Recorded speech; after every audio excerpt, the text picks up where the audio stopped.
So, hello everyone. I welcome you all to the channel IAS Social, and today we'll be studying about numismatic art of India, यानी कि हिंदुस्तान में जितने भी coins रहे हैं उसके बारे में हम आज के लेक्चर में देखेंगे। और शुरू करेंगे हम हड़प्पन सिविलाइजेशन से, और हड़प्पन सिविलाइजेशन से होते हुए हम मौर्यन, गुप्ता, सातवाहनास, दिल्ली सल्तनत, मुगल सल्तनत, विजयनगर, पूरा एंशिएंट और मिडावल हिस्ट्री, आज तक हिंदुस्तान के इतिहास में जितने भी कॉइन सिस्टम रहे हैं, कब किस तरीके के उसमें बदलाव आए, ये सारी चीज़ें हम आज के लेक्चर में कवर करेंगे। तो this is your channel I S social and this channel is with you for you always. So let's start our discussion. The first the evolution of coins during Harappan and Vedic period.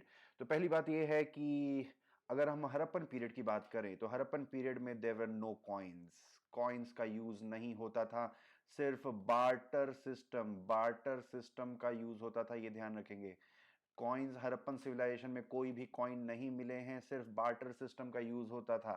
ठीक है, there were no coins in Harappan civilization. ठीक है, पहली चीज ये आपको पता होनी चाहिए। फिर बात आती है कि वैदिक एज में फिर कॉइन का क्या क्या रहा इतिहास, क्या वैदिक एज में कॉइन्स यूज हुए। देखो, अगर हम वैदिक एज की बात करें, वैदिक एज के टाइम पे, तो वैदिक एज के जो लिटरेचर है, जो वैदिक लिटरेचर बोलता है कुछ चीजों के बारे में, जैसे निष्का निष्का ठीक है, सतमाला कॉइन, सतमाना एंड कृष्णाला। तो सतमाला बेसिकली गोल्ड टाइप के कॉइन हुआ करते थे, कृष्णाला वेर बेसिकली कृष्णाला, NALA, कृष्णाला बेसिकली सिल्वर। ठीक है, तो कॉइन्स का अगर हम देखें तो लिटरेचर में, ठीक है, वैदिक सिविलाइजेशन के लिटरेचर में we can find references of coins. ठीक है, लिटरेचर में बहुत ध्यान से सुनिएगा, लिटरेचर में कॉइन्स के बारे में बात की गई है, लेकिन कोई भी आर्कियोलॉजिकल आर्कियोलॉजिक सॉरी कोई भी आर्कियोलॉजिकल एविडेंस नहीं मिला है वैदिक सिविलाइजेशन के समय का। ठीक है, वैदिक सिविलाइजेशन से रिलेटेड कोई आर्कियोलॉजिकल एविडेंस नहीं मिला है जिसमें कॉइन्स का यूज होता था, ये बात पता चल सके। तो फिर सवाल ये उठता है कि फिर निष्का, सतमाला और ये कृष्णाला, ये कॉइन क्या हुआ करते थे, मतलब किस चीज को ये रेफर करते थे। तो कुछ हिस्टोरियंस का मानना है कि जो ये वैदिक लिटरेचर में इन कॉइन्स के बारे में बात की गई है, ये बेसिकली बुलियन कॉइन्स थे।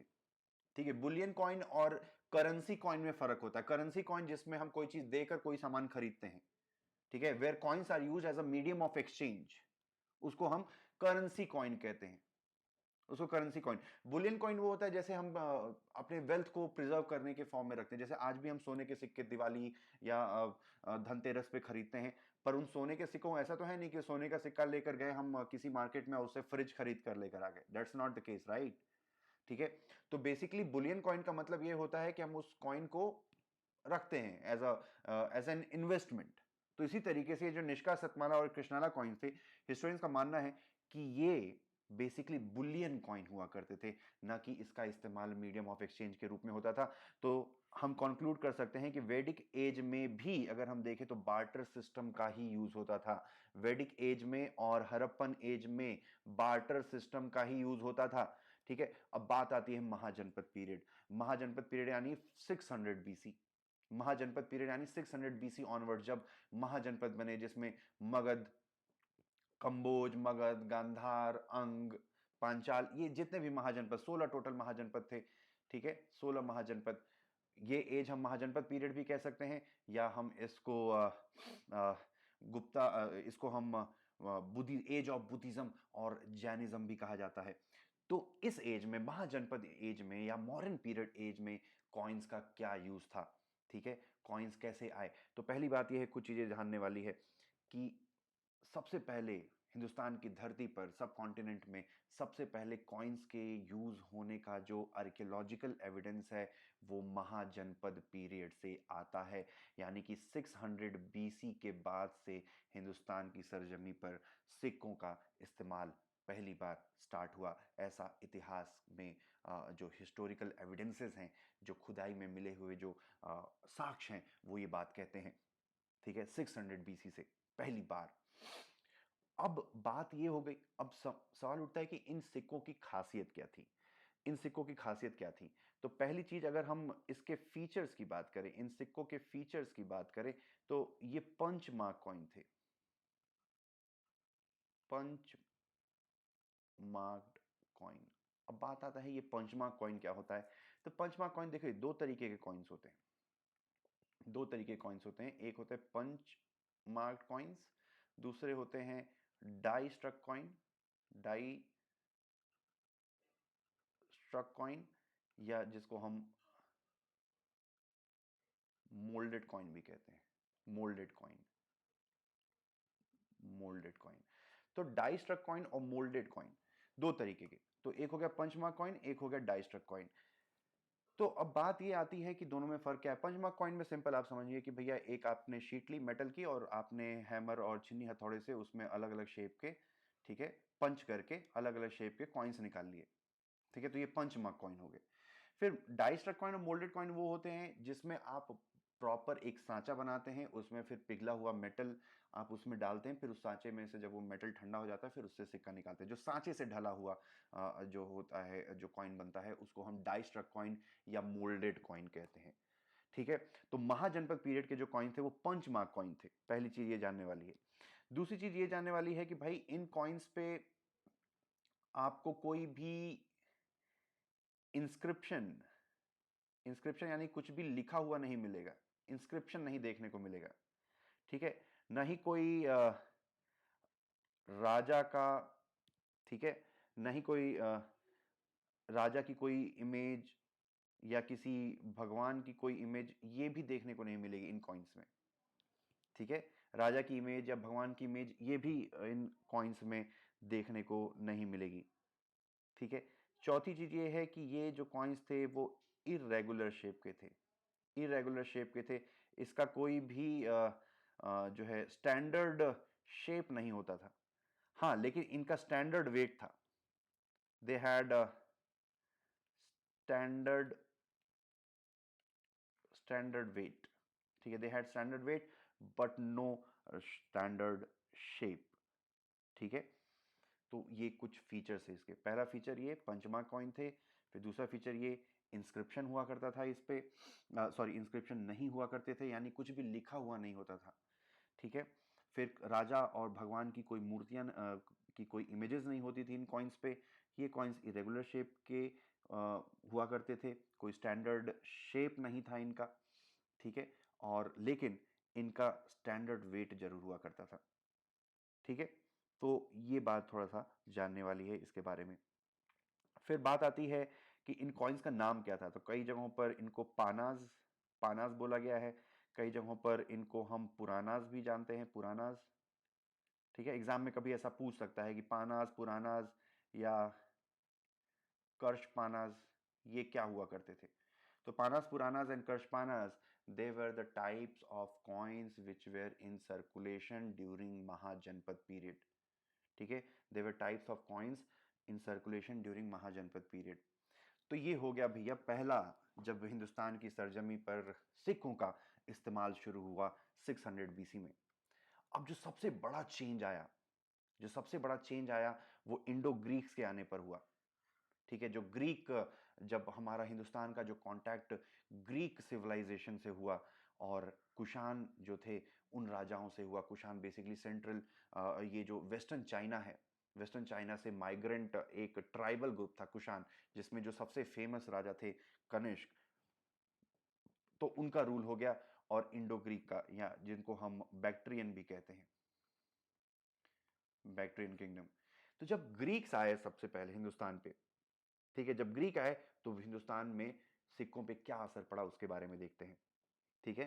तो ग्रीक आए तो हिंदुस्तान में सबसे पहले क्या असर पड़ा। तो ये जो टाइम पीरियड है ऑलमोस्ट 200 बीसी, 200 बीसी के समय का है। पहली चीज ये है कि भैया सबसे पहले ग्रीक जब आए तो मोल्डेड कॉइन्स का इस्तेमाल शुरू हुआ, मोल्डेड कॉइन्स का इस्तेमाल शुरू हुआ। दूसरी चीज ये है कि गोल्ड कॉइन का पहली बार इस्तेमाल इंडो ग्रीक्स ही लेकर आए। जो महाजनपद के कॉइन्स थे वो सिल्वर या कॉपर के ही हुआ करते थे। जो महाजनपद के कॉइन्स थे सिल्वर और कॉपर के ही हुआ करते थे। गोल्ड कॉइन सबसे पहले कौन लेकर आया? इंडो ग्रीक्स लेकर आया, ध्यान रखेंगे। इंडो ग्रीक्स ने ही सबसे पहले मोल्डेड कॉइन की शुरुआत करी हिंदुस्तान में। फिर तीसरी चीज, इमेज ऑफ जो राजा जिसने वो इशू किया है प्लस भगवान, चाहे वो ग्रीक गॉड हो, चाहे बुद्धिस्ट इमेजेस हों या हिंदू इमेजेस हों, हिंदू देवी देवताओं की मूर्तियां हों, तो ये राजा की जिसने सिक्का इशू किया है और भगवान की इमेजेस सबसे पहले हम इंडो ग्रीक और कुशान कॉइन्स में इसको देखने को मिलता है। ठीक है। फिर चौथा जो चेंज आया, इंस्क्रिप्शन। ठीक है, सिक्कों में इंस्क्रिप्शन यानी कि लिखा हुआ, आप देख सकते हैं इस पे कुछ कुछ लिखा हुआ है ब्राह्मी और खारोस्ती स्क्रिप्ट में, सॉरी ग्रीक और खारोस्ती स्क्रिप्ट में, ग्रीक और Kharosthi script, inscription in Greek script and Kharosthi. Kharosthi script के बारे में सुना होगा, कौन लेकर आए? पर्शियन। पर्शियन खारोस्ती स्क्रिप्ट का इस्तेमाल करते थे, खारोस्ती, जो कि राइट टू लेफ्ट लिखी जाती थी। ठीक है, ये ध्यान देने वाली बात है। तो ये कुछ चेंजेस जो हैं इंडो ग्रीक के टाइम पर और कुशान के समय पर इसकी शुरुआत हुई। और एक और चीज हम ये कह सकते हैं, Kushans were the first king on Indian subcontinent who issued gold coins in large numbers. Who issued gold coins in large numbers. अगर आप इन सिक्कों को देखोगे तो आपको यहाँ पे बुद्ध की मूर्ति देखने को मिलेगी, यहाँ पे हिंदू देवी देवताओं की मूर्ति मिलेगी, उसके अलावा ग्रीक भगवान की भी मूर्ति आपको देखने को मिलेगी। तो क्या क्या चेंजेस लेकर आए ग्रीक्स? सबसे पहले मोल्डेड कॉइन, इससे पहले पंचमौल कॉइन चल रहे थे, मोल्डेड कॉइन लेकर आए। गोल्ड के कॉइन्स का सबसे पहले इंट्रोडक्शन इंडो ग्रीक्स ने किया। फिर उसके अलावा जो राजा और देवी देवताओं की मूर्तियां, देवी देवताओं की इमेजेस इन कॉइन्स पे पहली बार देखने को मिली। फिर ग्रीक्स ही इंस्क्रिप्शन वाला कंसेप्ट लेकर आए कि भाई इन सिक्कों पे कुछ ना कुछ लिखा भी होना चाहिए। सिर्फ जो पंचमा कॉइन जैसे थे, पंचमा कॉइन्स महाजनपद वाले, उसमें सिर्फ सिंबल हुआ करते थे, सिंबल हुआ करते थे, कुछ लिखा हुआ नहीं होता था, कुछ भी रिटन नहीं होता था, कोई भी स्क्रिप्ट नहीं हुआ करती थी, सिर्फ कुछ सिंबल्स हुआ करते थे। लेकिन जब ग्रीक आए तो they introduced these various inscription on these coins. ठीक है, ग्रीक्स इंट्रोड्यूस वेरियस इंस्क्रिप्शन। अब बात आती है सतवाहना के पीरियड की। तो सतवाहना पीरियड की अगर हम बात करें, सतवाहना अगर हम एज देखें तो फ्रॉम 200 बीसी से लगभग लेके 200 एडी के बीच में सतवाहना जो थे, सतवाहनास हिंदुस्तान के डेक्कन रीजन पे, सतवाहनास हिंदुस्तान के डेक्कन रीजन पे इन्होंने राज किया। ठीक है, तो पहली चीज ये वाली बात है कि सतवाहनास पहले इंडियन मूल के राजा थे। ठीक है, जिन्होंने पोर्ट्रेट यानी कि image of portrait of king सिक्कों पे बनवाना शुरू किया, पहली चीज। दूसरी चीज ये जानने वाली है, सतवाहना जो कॉइन थे मोस्टली आपके लेड के बने होते थे। Satavahana coins were mostly made of lead. Satavahana coins were mostly made of lead, ये ध्यान देने वाली बात है। Satavahana coins were mostly made of lead. फिर सतवाहना बेसिकली लेड के अलावा सिल्वर और लेड का एक मिक्स, एक क्या बोलते हैं, एलॉय भी यूज करते थे, जिसको पोटिन कहा जाता था। पोटिन जो कि बना होता था सिल्वर और लेड से। ठीक है, फिर चौथी चीज ये है कि अगर हम ग्रीक कॉइन से कंपेयर करें इन सतवाहना कॉइन्स को, तो ये थोड़े से क्रूड क्रूड हुआ करते थे, यानी कि अगर आप देखो तो एस्थेटिकली उतने सुंदर नहीं थे, इरेगुलर शेप के हुआ करते थे, सुंदरता की कमी थी इनमें, और देखने में उतने अपीलिंग नहीं थे। अगर इन कॉइन्स को देखो कितने अपीलिंग दिखाई दे रहे हैं, लेकिन अगर हम सतवाहना कॉइन्स को देखें तो थोड़े से क्रूड टाइप के थे। फिर पांचवी चीज ये है कि इन सतवाहना कॉइन्स पे सतवाहनास का जो स्टेट सिंबल था, जिसको हम उज्जैन सिंबल भी कहते हैं, उज्जैन सिंबल, उज्जैन सिंबल, वो देखने को मिलता है। उज्जैन सिंबल बेसिकली इस टाइप का होता है। ठीक है, इस टाइप का,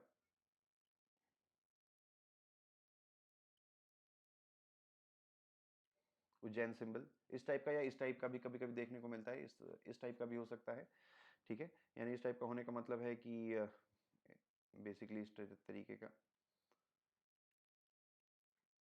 ठीक है, ये उज्जैन सिंबल था यहाँ का, जो है स्टेट सिंबल था, बेसिकली रॉयल सिंबल। फिर छठवीं चीज है कि कुछ सतवाहना कॉइन्स में, जैसे कि एक सतवाहना राजा थे यज्ञश्री, यज्ञश्री यज्ञश्री के सतवाना जो कॉइन्स उन्होंने इशू किए, उस पे आपको शिप की इमेजेस देखने को मिलेगी, शिप की इमेजेस, ठीक है, नाव की इमेजेस आपको, यज्ञश्री जो एक सातवाहना राजा थे, उन्होंने नाव की इमेजेस इन कॉइन्स पे उकेरना शुरू किया, ठीक है। चलिए गुप्ता कॉइन्स के बारे में देखते हैं, ठीक है। गुप्ता कॉइन्स के बारे में देखें तो गुप्ता कॉइन्स ने जो कॉइन इशू किए उसको दिनार बोला गया, दिनार। आज भी दिनार, गल्फ कंट्रीज में दिनार नाम की करेंसी का यूज होता है। Dinar were basically gold coins issued by the Satavahana rulers, gold coins issued by Satavahana rulers. दूसरी चीज है कि अगर हम इनके इंस्क्रिप्शन की बात करेंगे, किस भाषा का इस्तेमाल होता था, तो संस्कृत भाषा का इस्तेमाल होता था, और जो स्क्रिप्ट यूज की जाती थी वो थी ब्राह्मी, ब्राह्मी स्क्रिप्ट का यूज करते हुए संस्कृत भाषा में इनके सिक्कों पर लिखी जाती थी, ठीक है। फिर उसके अलावा जो ग्रीक स्टाइल था, ठीक है, जो ग्रीक स्टाइल था, ग्रीक स्टाइल यानी कि आपको image image of king, image of king देखने को मिलेगा। इमेज ऑफ किंग देख के अलावा आपको देवी देवताओं की मूर्तियां भी देखने को मिलेंगी, ठीक है, देवी देवताओं की मूर्तियां देखने को मिलेंगी।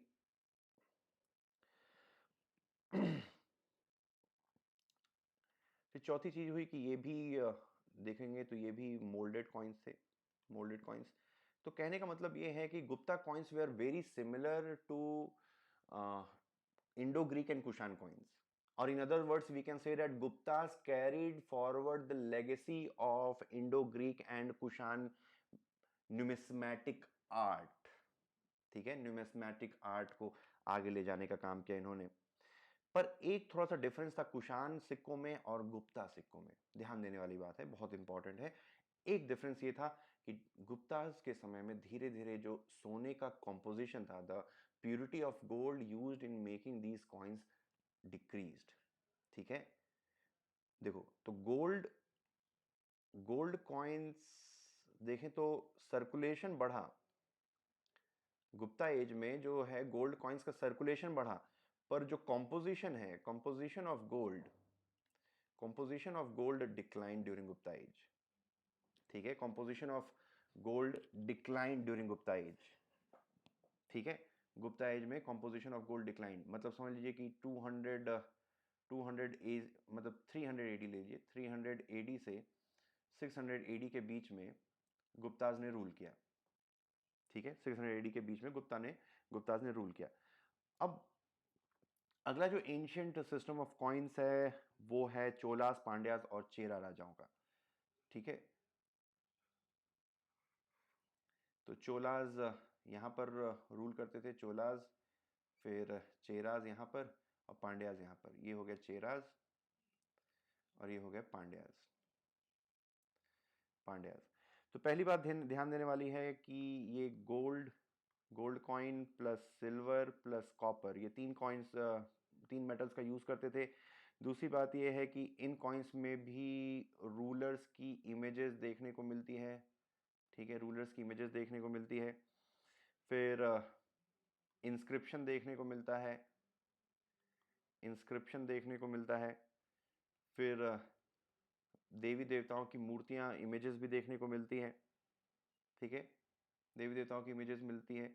फिर अगर आप पांड्यन सिक्कों को देखोगे तो इसमें मछली, फिश की इमेजेस और एरो की इमेजेस, एरो, धनुष बाण और मछली की फोटोज आपको काफी कॉमन दिखेगी। तो ये चोलास, पांड्यास और चेरास के टाइम पीरियड की के सिक्कों की कहानी है। इस लेक्चर को आगे हम कंटिन्यू करेंगे सेकंड पार्ट में, जब हम दिल्ली सल्तनत और मुगल डायनेस्टी और इन सारे कॉइन्स के बारे में देखेंगे। तो इस पार्ट को इतना ही रखते हैं। नेक्स्ट लेक्चर में, इसी सीरीज का जो नेक्स्ट लेक्चर होगा उसमें हम बाकी के जो मिडावल पीरियड के कॉइन्स हैं उसके बारे में देखेंगे। एक चीज और ध्यान देने वाली बात यह है कि इसमें डिस्क्रिप्शन में जाएंगे, इस वीडियो के नीचे जो डिस्क्रिप्शन है उसमें आपको टेलीग्राम पे इसका पूरा हैंडआउट ये जो पूरे लेक्चर्स हैं उसका पूरा हैंडआउट आपको वहां से लिंक मिल सकता है, जहां से आप उसकी पीडीएफ कॉपी डाउनलोड कर सकते हैं। ठीक है, तो डिस्क्रिप्शन बॉक्स में जाना ना भूलिए और उसको जरूर वो करिएगा। और एक और चीज़ ये है कि please do like it and share with your friends and subscribe to this channel. तो this channel is will be with you and for you always. So thanks for watching. Have a nice day. All the